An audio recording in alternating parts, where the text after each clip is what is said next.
Xaricdə oxuma qarşısı sizə də tanışdır. Bu yolda tələbələrin üzləşdiyi çətinliklər, böyük ümidlər, həyəcanlı anlar. Hamısını bizim tələbələrimizdən eşidəcəksiniz. Bu hekayələr sizə göstərir ki, xəyallar əslində çox da uzaqda deyil. Bugünkü podkastımızın qonağı isə Səbinə xanımdır. Gəlin onun özü ilə tanış olaq. Salam Səbinə, necəsən? Salam Tamara, yaxşıyam, çox sağ ol. Sən necəsən? Mən də yaxşıyam, çox sağ ol. Gəl əvvəlcə səni tanıyaq, tamaşaçılarımız tanısın səni. Kimdir Səbinə?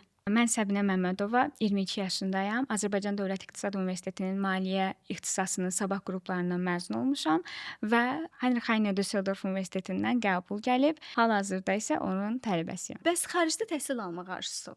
Necə yarandı səndə bu arzu? Uşaq vaxtından xalam Almaniyada yaşayırdı deyə bir növ Avropaya bir maraq yaranmışdı. Əslində 12-13 yaşlarından İtaliyaya daha çox meylim var idi və daha sonra qütb işıqlarına görə Finlandiya və yaxud da Norveçə həvəsim yaranmışdı, amma bunu sonradan fikirləşdim ki, magistr ilə birləşdirmək olar və qərara gəldim ki, magistr təhsilimi xaricdə alım. Burada isə fikirləşirdim ki, hazırda elə xalam Almaniyadadır və Almaniyanın təhsili də kifayət qədər güclüdür. Ona görə elə Almaniyanı seçdim. Bəs niyə məhz Düsseldorf? Çünki sənin bir neçə başqa universitetlərdən də qəbulun var idi.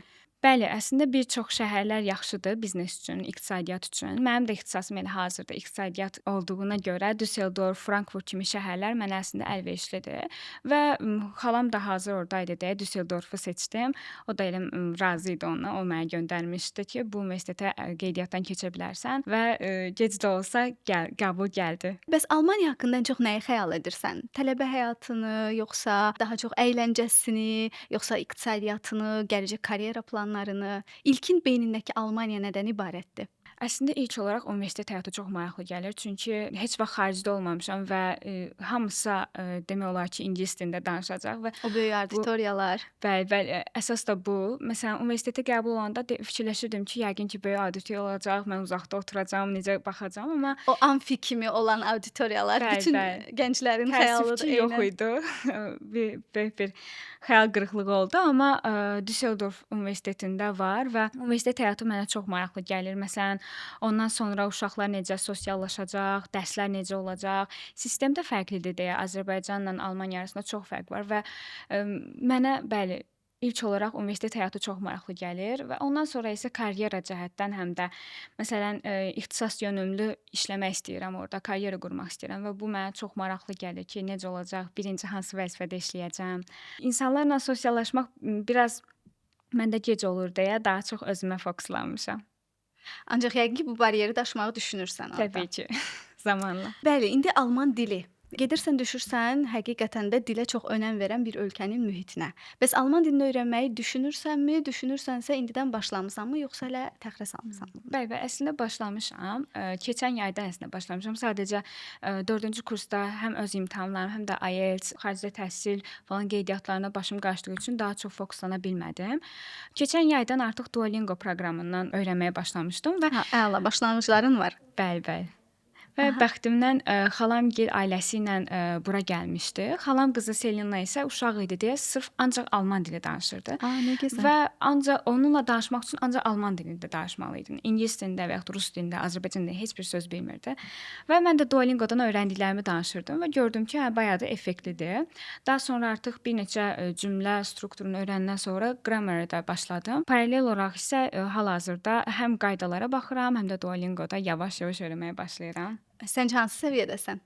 Məncə hələ də başlanğıc səviyyədəyəm. Ən azından dərdimi danışa bilərəm amma. Təki dərdimiz olmasın deyək. Amin. Bəs gələcəkdə hansı sahədə özünü inkişaf etdirmək istəyirsən? Ümumiyyətlə düşünürsən ki, indi hal-hazırda qəbul olduğun ixtisasdan fərqli sahələrə yönələ bilərsən, yoxsa elə müntəzəm olaraq bu istiqamətdə gedəcəksən? Fərqli bir yola gedəcəyimi düşünmürəm. Ümumiyyətlə bakalavr vaxtına 4-cü kursdan bir müəllimim var idi, Günel müəllimə. Günel müəllim risklərin idarə edilməsi fənnini keçirdi və çox da maraqlı gəlirdi mənə o fənn. Bununla bərabər ona mən özüm haqqımda bir neçə xüsusiyyətimi dedim ki, mən bunları sevirəm, analiz eləməyi sevirəm. Məsələn, test eləyirəm, nəticələrimə baxmağı sevirəm, hansında daha yaxşıyam ona baxmağı sevirəm. Və o mənə dedi ki, sən əslində performance analysis ixtisasına uyğunsan. Mənə də belə maraq oyatdı ki, niyə də yox. Əslində başlamışdım 4-cü kursda, amma tam davam edə bilmədim. SQL dərslərinə başlamışdım, amma növbəti ildə artıq SQL və Python üzərinə düşməyi düşünürəm və risklərin idarə edilməsi və yaxud da performans analizis üzrə yəqin ki, davam etmək istəyərəm. Burdan elə Günel xanıma da təşəkkür eləyək ki, tələbələrə düzgün istiqamət göstərən müəllimlərdəndir. Bəli, bəli. İndi gəl biraz prosesdən danışaq. Qəbul və viza prosesi necə keçdi sənin üçün? 4-cü kursa başlamadan əvvəl mən artıq xaricdə təhsil haqqında çox narahatlıqlar keçirdirdim. Hətta sentyabr ayı çox ağır keçmişdi məndə. Çünki qeydiyyat dövrləri başlamışdı, şirkətlərlə danışıqlar başlamışdı və bir neçə konsultasiyaya getmişdim.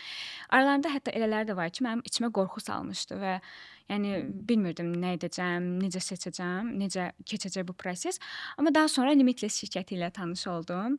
Və Limitless mənə o qədər güvən, o qədər belə inam verdi ki, o auranı mənə ötürdü ki, yəni mən rahat oldum da ki, o müqavilədən sonra mən rahat oldum, gözlədim ki, hə, mənə qəbul da gələcək, viza da gələcək.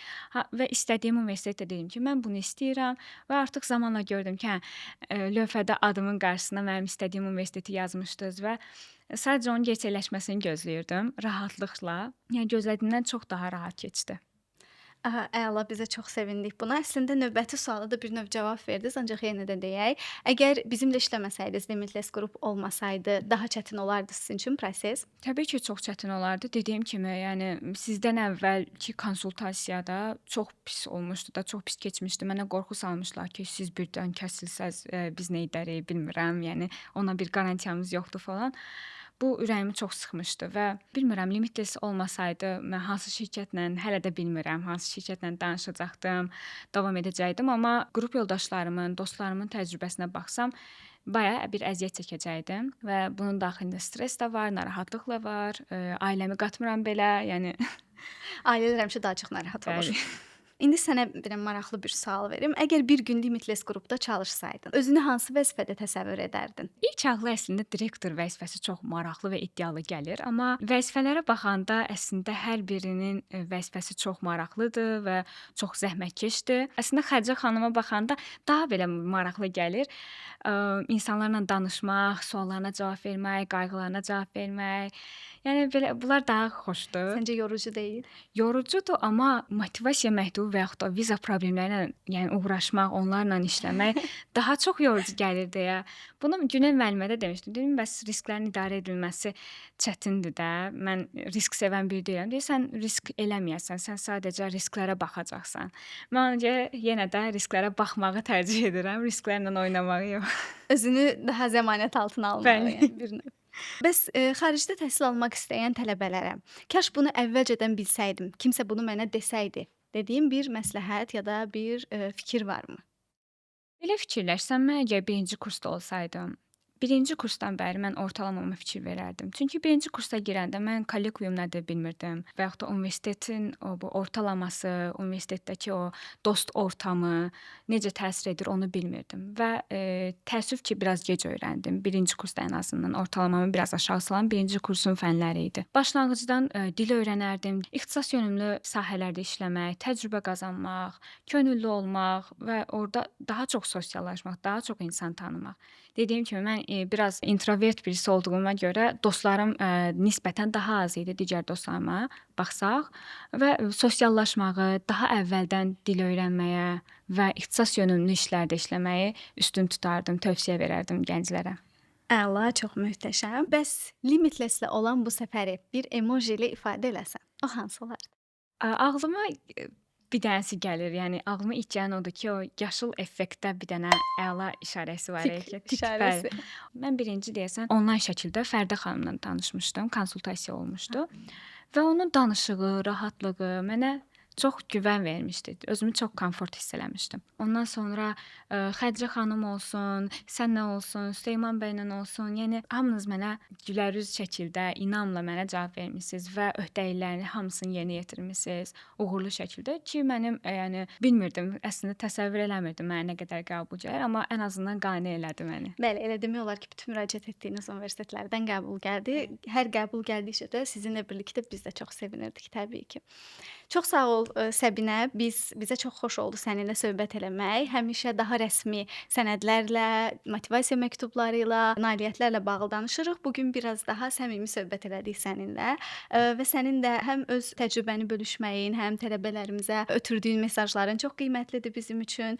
Uğurlar arzu edirik sənə bundan Çox sağ sonrakı ol. karyera yolunda və əminik ki də bizi də xəbərdar edəcəksən hər uğurundan. Biz Təbii də ki. təbii ki görüb sevinəcəyik. İnşallah. Çox sağ ol Tamara. Sənin də dəvətin üçün, suallar üçün, zaman üçün çox sağ ol. Çox maraqlı keçdi.